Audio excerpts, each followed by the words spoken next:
The following reenactment is based on transcriptions of audio recordings, radio communications, and a police report I acquired from an anonymous source whose identity must remain concealed for their safety.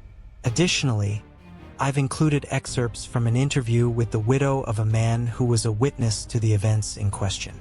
The National Park Services, the FBI, local law enforcement, and several representatives of the U.S. military have officially denied the existence of these recordings and documents.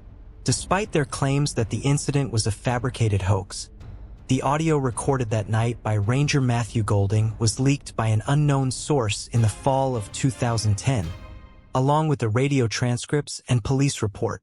These files were uploaded to a notorious website known for hosting controversial content. Though the files were quickly removed, they have resurfaced on multiple popular file-sharing sites over the years. If one is persistent enough, they can still find them, but be warned, anyone who seeks these files tends to vanish. For personal safety reasons, I've chosen not to disclose the name of the national park where the events took place. I've also altered the names and ages of the individuals involved. The location will be referred to as X National Park, and the individuals in question will be known as follows. Matthew Golding, 31, a ranger and law enforcement officer with the National Park Service. Jillian Bridgemore, 36, an NPS ranger, law enforcement officer, and an expert in wildland fire suppression. Nicholas Fio, 53, a volunteer operating the radio at the operations base that evening. Maria Fio, 48, a laborer at a local manufacturing facility and Nicholas's wife. Louis Delacroix, 42, a veteran fire lookout serving his 20th season in the watchtower. That night, 3 of these individuals vanished without a trace, and a 4th was found dead at his home just days later. Maria Fio discovered her husband's body slumped over the kitchen table, his hands still clutching his coffee mug, with his blood soaking into the morning newspaper. He had been shot in the back of the head with a .40 caliber firearm. Though the coroner initially ruled it a homicide, the determination was quickly changed to a suicide by a self-inflicted gunshot wound. Maria Fio was adamant that her husband did not own a shotgun. The police report indicated no weapon was found at the scene. Who killed Nicholas Fio, and why was there such a deliberate effort to conceal the truth about his death? Louis Delacroix's final transmission to base was chilling. I've never seen anything like it. They were, I don't know, get out of here, but my compass was spinning. I saw them floating above the treetops. Nikki, I saw them screaming in the light. Calm down, Lou. We're getting you out of there. Where exactly? Holy God. They're coming.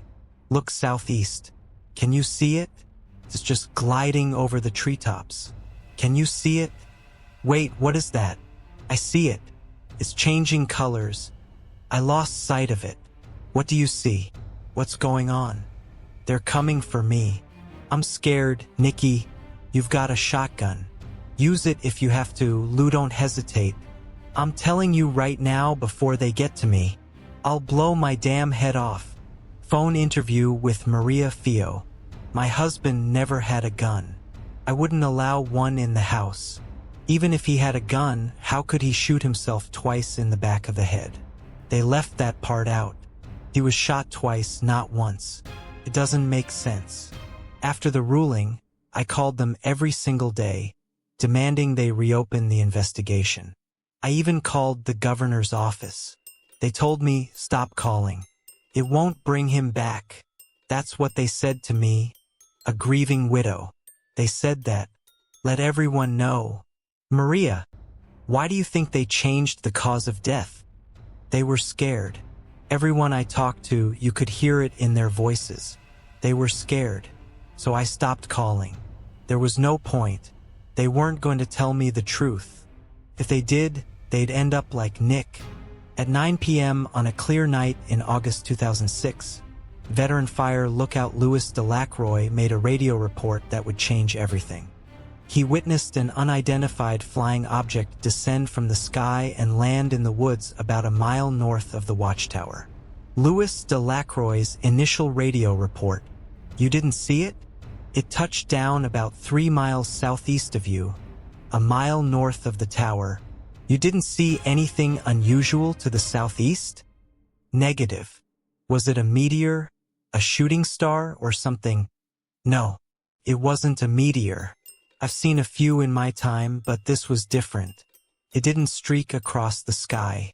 Came down in a slow, controlled descent, nice and steady. I watched it fly parallel to the treetops, going about 20 miles per hour, and then it dropped out of sight. It wasn't a flare, and it wasn't a parachute. I can't identify it. Wow, that's strange. I've never seen anything like that, and I've been watching these skies for 20 years. Can you send someone out here? I'll get a hold of Em and Jillian. I don't know, Nikki. I think we've got ourselves a UFO out here. Never seen anything like it. You mean like a flying saucer? Look, I saw what I saw. I don't know what to tell you. I'm a little freaked out. Nikki, get someone here quick. It's an emergency. Nick didn't come home that night. I tried calling him at least a dozen times, but he never answered. I called the police and asked them to check on him, and they reassured me, saying, "Don't worry, everything's fine." I asked them, "How do you know that? You haven't even gone out there yet." They just repeated that everything was fine at the base and suggested I go to bed. He didn't come in until the next afternoon, around 2 o'clock. I was frantic and worried. When he walked in, he looked exhausted, and there was something else too. He had this distant, empty expression. It seemed like he was in shock. I asked him what had happened, but the way he stared at me sent chills down my spine. He whispered, "They told me not to tell anyone. Not even you." Audio recording of Officer Matthew Golding. Is this thing recording? Or do I need to? Oh yeah, it's working. Alright, this is Officer Matthew Golding.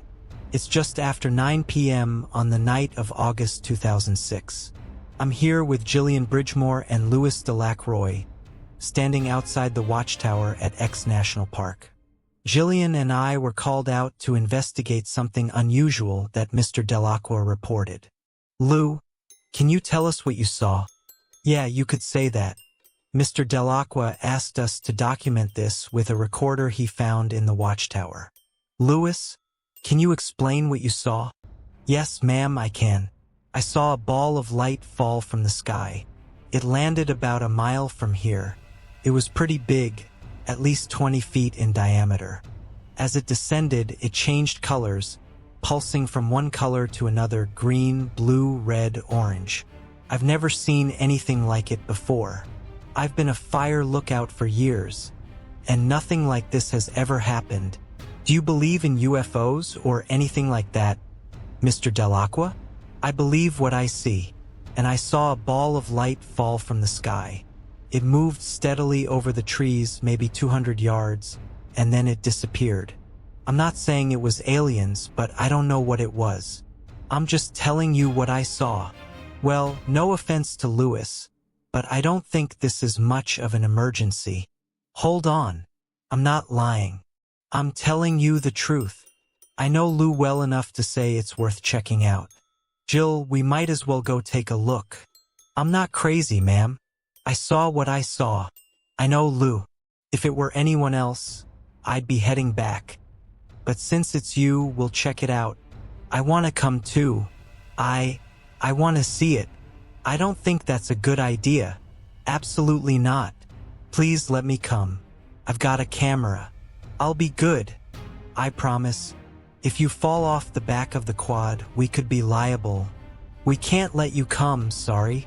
Please, I really want to see it. I want to take pictures and show the world. I won't be a burden. Okay, here's the deal. I don't think we're going to find an actual UFO out there, but we'll take you with us, show you there's nothing there, and then you go back to the watchtower. He's not supposed to leave his post. Fine, but he's your responsibility, Matt. He can ride with you, You're going to see I'm not lying. You'll see for yourself. Nick didn't say much when he came in. He just laid on the couch and fell asleep. I kept watching over him, concerned. Around 6 p.m., I went out for a smoke and saw a vehicle parked down the street. It was a big black SUV with tinted windows, and I'd never seen it around before. It made me uneasy, as if someone were watching me. When I came back inside, Nick was sitting up on the couch. He pointed toward the window and whispered, "Are they out there?" I knew right away who he meant. I told him about the SUV, and his face turned pale. He began pacing, saying, "They don't want me to tell anyone." At that point, I couldn't take any more of the secrecy. I sat beside him and asked, "Tell anyone what, Nick? What happened last night?" He shook his head, then whispered, "I can't say anything. They're listening." I felt the hairs on my neck stand up. I grabbed a notepad and wrote, "Who's listening?" He shook his head again, snatched the pen from my hand, and wrote, "They can see us." Then he ran the notepad under the sink, crumpled it up, and tossed it in the trash. "Did you ever look for that notepad after your husband's death?" "Yes, I searched for it after they took him away. It was gone. I even dumped the trash out on the kitchen floor. But it wasn't there." "Maria, who do you think was behind your husband's death?" "You should have asked who ordered his execution. It was an execution. My husband knew something he wasn't supposed to know, and they were worried he'd tell someone. That's why he wouldn't talk. He was trying to protect me." "What do you think would have happened if he'd told you the truth?" "I think you already know the answer. Why would they kill him? What are they trying to hide?" "I think you know the answer to that too." Shortly after 9 p.m., Matthew Golding, Gillian Bridgemore, and Louis Delacqua left the watchtower on 2 all-terrain vehicles, following a trail northwesterly through the forest. Before they left, Louis radioed the base, informing Nicasio that they were going out to locate the object that had fallen from the sky. It was the second-to-last transmission sent from the watchtower that night. "Goddamn, that's something. Isn't it? Really something. You guys be careful, Lou. I just want to get some pictures. Nikki, we're not going to walk right up and touch the thing. We're not idiots. Listen, Louis, jokes aside, if you find it out there, don't get too close. We don't know what it is, where it came from, or what it could do. It might be dangerous." "I already told you I'm not an idiot." "Damn it, Lou. This is huge, man. If we find this, we're going to be famous. TV shows, talk shows, all of it. Famous? If you snap a clear picture of some aliens, I guarantee we'll all disappear. I mean it. Be careful. We'll be fine. Don't worry. Over and out. Talk soon." Matt's audio recording. The time is 9:24 p.m. We parked the quads on the side of the trail and made our way on foot. We're about a mile north of the tower now, and we can see a light glowing through the trees. "I'm not sure what to make of this, Gillian. I might owe Louis an apology. There's something in the woods, about 200 or 300 yards to the west of the trail. I can't make out details from here, but it's very bright and seems to be changing colors. This thing is big. Much bigger than I thought. I don't know how Nick missed this thing coming down. It's so bright. I told you, I'm not lying. No one's calling you a liar. We just didn't." "Hey, what's that? I hear something. I can feel it too. Can you smell that? It's almost like ozone. I can taste it on my tongue." "I'm not sure getting too close and snapping pictures is a good idea, Lou. We should stay back." "Shoo, do you hear that? Something's coming." A massive search effort was quickly launched to find the missing rangers and fire lookout. But after 9 days, heavy rain forced them to halt the search. Every inch of the park was combed for any clue that might explain their disappearance. In the end, they found only a few things. A small piece of cloth that might have been from a ranger's uniform, a single button, tire tracks from the ATVs, the tape recorder, and Matthew Golding's 9mm pistol. A scrap of cloth was found a few yards outside the burn spot, snagged on a low branch, which suggested that at least one of the rangers had gotten very close to the landing site. The button was found nearby, partially melted. It was impossible to tell exactly who it belonged to, but it was likely from a ranger's uniform. The tape recorder was found in the scorched vegetation near the edge of the eye, another small area within the burn spot. The recorder's casing was melted, but the cassette inside remained largely intact. The discovery of Golding's firearm was an accident. A member of another search team noticed the pistol hanging from a tree branch nearly 80 feet above the ground. When they examined it, they found a layer of burned organic material on the grip, which turned out to be human skin. The weapon had been wrenched from Golding's hand after being exposed to extreme heat, but the firearm itself showed only minor damage. The strangest discovery was the burned spot itself, a circular patch of land where all vegetation was charred to the ground by an unknown heat source. The trees surrounding it were singed on one side but showed minor damage on the other. At the center of the 40-foot-wide patch was a perfect circle of sterilized soil, which the search team dubbed the Eye. The undergrowth in this circle wasn't burned but had been crushed into the forest floor in a swirling pattern. The eye reached 12 inches deep and measured just under 20 feet in diameter. According to the police report, the ground inside stayed warm to the touch for over 72 hours. There was concern about radiation, but tests showed no elevated levels. Years later, nothing grows in the burn spot, and wildlife avoids it. Birds and flying insects actively alter their flight paths to avoid crossing over it. Unknown individuals were seen taking soil and vegetation samples from the area the day after the event, but no analysis of these samples has been released.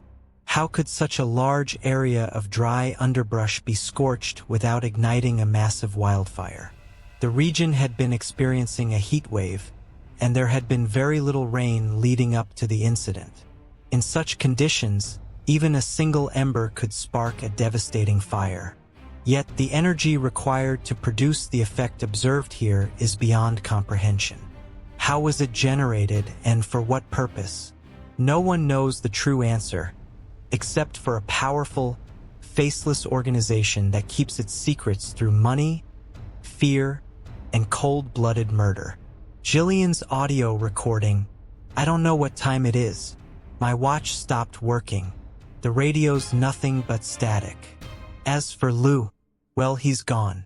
We lost him. Something was coming for us and we panicked. I heard it approaching. I can't even describe it. It was like something was pushing through the undergrowth.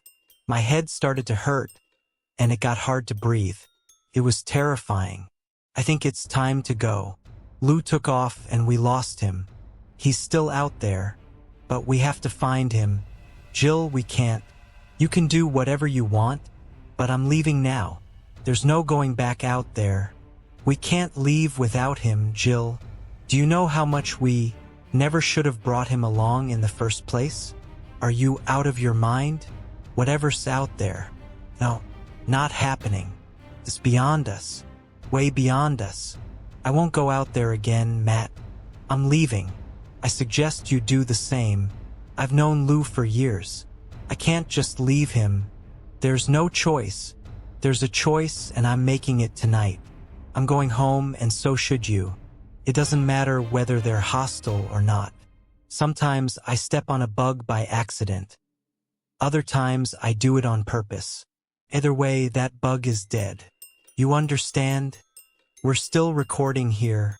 I don't give a damn. You can do whatever you want. But I'm out of here. No. Stop right there. What the hell are you doing? You're pointing your gun at me. Put it down. Bear spray, knife, radio, all of it. On the ground. Don't talk. Take 6 steps back and turn around. Hands in the air. What are you doing? What's going on here, Matt? If you speak again, I'll kill you. Do you understand? Keep quiet and do as I say. Good. Now start walking. Interview transcript. Let's talk about Matthew Golding. Tell me what you know about him. Well, it might sound crazy, but hear me out. Matthew Golding was born in 1975. He moved with his family when he was a teenager and started working at the park in the fall of 1998. He disappeared nearly 8 years later, the night of, well, you know, that was the last time anyone saw him. You following so far? Yes, ma'am. Go on. Alright, so in 2011, some hikers found a human skull in a ravine. Dental records confirmed it was Matthew Golding's. He'd been shot in the back of the head. Initially, they said he'd likely died in 2002, but later, the report was changed to 2006. Wait, so you're saying Matthew was murdered 4 years before the incident in August 2006? But he hadn't even disappeared yet. No, the man in the recording wasn't Matthew Golding. He was dead long before that. Matthew was murdered and replaced with an imposter in 2002. The person you hear on that tape is a look-alike. I see. But this is a lot to take in, Maria. How could they have found someone so identical to him? People say Matthew came home for Christmas every year, and his family never noticed anything off about him. I know how it sounds, but listen. There have been strange sightings in that park for decades. Look it up. It's been going on for over a century, probably longer. And I think they've known about it for a long time and are doing everything they can to protect their secret. Matthew wrote to his parents in March of 2001. He mentioned seeing a strange light in the sky. He thought it was Venus, but it fell from the sky and landed somewhere in the park. He even said in his letter, "I watched it come down from the sky, and I thought to myself, Venus is falling." So he saw something weird, and maybe it wasn't the first time. Maybe he told someone about it, someone who shouldn't have known. They can intercept your mail and track your every move. These people can do anything. They have unlimited resources, and if they want you gone, they can replace you with someone else. As for the secret they're hiding, people think I'm crazy, but I believe there are other civilizations out there. Some are much more advanced than us. To us, they're like gods. They've been visiting our planet for centuries, and we know it. We've seen their ships. They come for reasons we don't understand, and there's nothing we can do to stop them. That's the real secret. Not that they exist, people have known that for a long time. But no one knows why they're here, and we're powerless to stop them. I've got one more question. Why do you think this undercover operative recorded himself committing a crime? You'd think someone in his position would try to cover up his tracks. You don't get it. He wasn't an undercover operative. He was a changeling. They took one of their own and reprogrammed him into a replica of Matthew Golding. They recreated him in a lab somewhere, maybe in the desert. Sounds crazy, but when you think about the power they have, it doesn't seem so far-fetched. Regular people like us can't even comprehend the resources they have. Do you think the government tells us everything they know? We don't know half of it. Why wasn't he worried about the tape getting out? He didn't think it'd ever fall into the wrong hands. His masters would make sure of that. But it did, didn't it? Yeah, it did. I think he knew it was going to happen, especially once they got close to that thing. But he got confused and did it anyway. I've heard from people who've had their encounters, and they say it's common to get disoriented. Feeling like you can't breathe, seeing things distort. I think that's what happened to him. As far as I'm concerned, that bastard got what he deserved. I've listened to the last moments of the tape a dozen times, and it still gives me chills. What do you think happened in those final moments, Maria? They were taken, and now they're gone. Beyond that, I have no idea. I don't think I want to know. Even if I did, I wouldn't understand it. I don't think anyone could. As Jillian said on the tape, sometimes you step on a bug by accident, and sometimes you do it on purpose. Either way, that bug is dead. It doesn't even see it coming because we're too big for it to understand. We're too big for them even to comprehend that we're here. LS last transmission to base opened up. Well, I think it did, but it's changing all the time. It starts circular, then shifts to a star shape, and it just keeps changing. Oh yeah, it definitely opened up. What do you mean, like a door? No, it's hard to describe, but it's not a door. There's a blinding light pouring out of it. It hurts to look at. Shit. What is that? What's happening? Talk to me, Lewis. Tell me what you see. Something just came out. Can't. There's more of them. Oh my God. Sweet Jesus, Nikki. They're looking for me. They're looking for me. Stay quiet and calm down, Lou. I called the cops. Help is on the way. Just stay out of sight, okay? Stay away from the... They know I'm here. They know I'm talking to you. Stay away from the windows. Did they see you? They don't need to. Nikki, they don't need to see me. Matthew and Jillian's journey. Matthew Golding led Jillian Bridgemore through the woods for about 17 minutes. During this time, no communication was captured between them. However, the eerie hum from earlier in the tape grows louder as Matthew and Jillian unknowingly drift closer to the landing site. At one point, Lewis can be heard shouting their names in the background, suggesting he was near enough for the microphone to pick him up. Though much of what's on the tape is speculative, it raises many unsettling questions. Why didn't the imposter kill Jillian and Nick when he had the chance? Why did he not realize he was getting too close to the landing site? And why didn't he see Lewis, even though he was close enough to hear him? The most likely explanation is that the object in the woods was creating a kind of temporal disturbance. Time and space around the landing site were warped, distorting their senses and making it nearly impossible for them to see each other, even though they were physically close. The agent, though highly trained, probably wouldn't have knowingly approached the object in question. He must have been aware of the inherent dangers. However, I believe he fell victim to the disorienting effects of the object's energy field, which threw off his bearings with devastating consequences. While I feel sorrow for Jillian, Nick, and Lewis, I can't say the same about the agent. Honestly, I think he got what was coming to him. I can't see anything. We're too close. Where are you? I'm up. Matt, where are you? What's happening? No, get away from me. Oh my God. I was in the shower when it all went down. He was sitting at the table, sipping his coffee, reading the morning newspaper. When I came out of the shower, he was slumped over, oh God, his blood was soaking into the paper.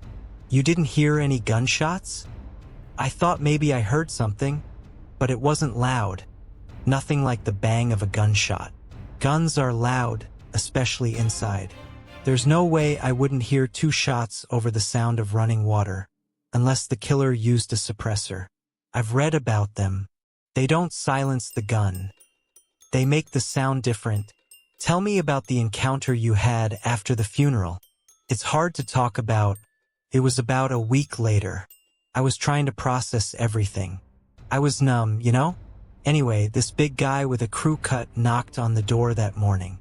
He wore dark coveralls and mirrored sunglasses. I thought maybe he was with the power company at first.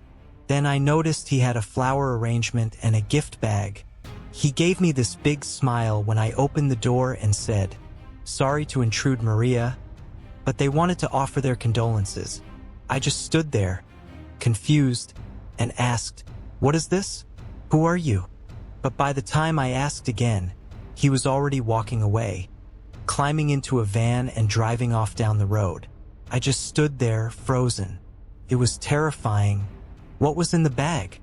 My hairbrush, the one I'd just used the night before. I didn't even know it was gone. You're saying they came into your house and took it while you were asleep? Why? Was it a message? Yes, a message. Look, this is the kind of thing they do. If I told you they took my hairbrush, you'd think I was crazy. But that's how they operate. They want to intimidate you. They want you to know that nothing is off limits for them. Locked doors mean nothing. If they suspected I had something they wanted, they wouldn't hesitate to get rid of me. It's widely believed that Louis Delacroix witnessed the abduction of Gillian and the agent holding her. After seeing this traumatic event, he somehow managed to make it back to the watchtower. His last transmission to base was chilling, and listener discretion is advised. Louis's last transmission to base. Never seen anything like it. I'll get out of here, but my compass is spinning in circles. I saw him floating over the treetops. Nikki. I saw them screaming in the light. Calm down, Lou, listen, we're getting you out of there. Just tell me where. Oh my God. They're coming. Look to the southeast. Do you see it? It's just gliding over the treetops. Do you see it? Hey, Louis, what is that? I can see it. Now it's changing colors. I lost sight of it. What do you see? What's happening? They're coming after me. I'm scared. Nikki, you've got a shotgun in there? Use it if you have to. Lou, don't think twice about it. They don't care about no shotgun. They'll get to me before I get to them. I'll blow my damn head off if it opens up. I think so, but it's changing all the time. First, it's a circle, then it's a star shape, and it doesn't stop changing. Oh hell, it just opened up. What do you mean, like a door? No, I don't know how to describe it, but it's not like a door. The light coming out of it hurts my eyes to look at. What's going on? Talk to me, Louis. Tell me what you're seeing. Something just came out. Can't. There's more. There's even more of them. Oh my God. Sweet Jesus. Nikki. They're looking for me. Calm down, Lou. I just called the cops a few minutes ago. Help's on the way. Just lay low. Okay? Stay away from the windows. Did they see you? They don't need to, Nikki. They don't need to see. Stay on the radio with me. Lou, don't do anything rash. Lou? Louis? What happened? Is someone there? Who is this? Answer me. Oh my God, Louis. Hey, who the hell are you? Get out. I called the cops and they were on their way. Get the hell out. Step away from the radio, please. We need you to come with us right now. Turn off the radio. To this day, this incident has never been acknowledged by any authorities, from local to federal. Despite the danger she faces, Maria Fio continues her relentless pursuit of the truth behind her husband's murder. The families of Matthew Golding, Gillian Bridgemore, and Louis Delacroix still seek closure about their loved ones' deaths. But this has been denied repeatedly by everyone from the Chief of Police to the Secretary of Defense. No official statement has been made, and it's likely none ever will. As far as the authorities are concerned, the case is closed. The truth may never be uncovered, but I'm convinced someone knows what really happened that night in August 2006. I hope that one day, someone will gather the courage to reveal the final piece of this puzzle. But in reality, I don't think that will happen. Some secrets are too dangerous to expose. I want to thank you, the listeners, for joining me this evening. I'll end with a chilling personal experience of my own. Before I started working on this documentary, I was pretty skeptical. To me, it seemed like a cross between a wild conspiracy theory and an urban legend. But everything changed just 2 weeks before filming began. A man came knocking at my door. He was large, wearing a crew cut, dark coveralls, and mirrored sunglasses. When I answered, he shoved a cardboard box into my hands and gave me a creepy smile before walking away.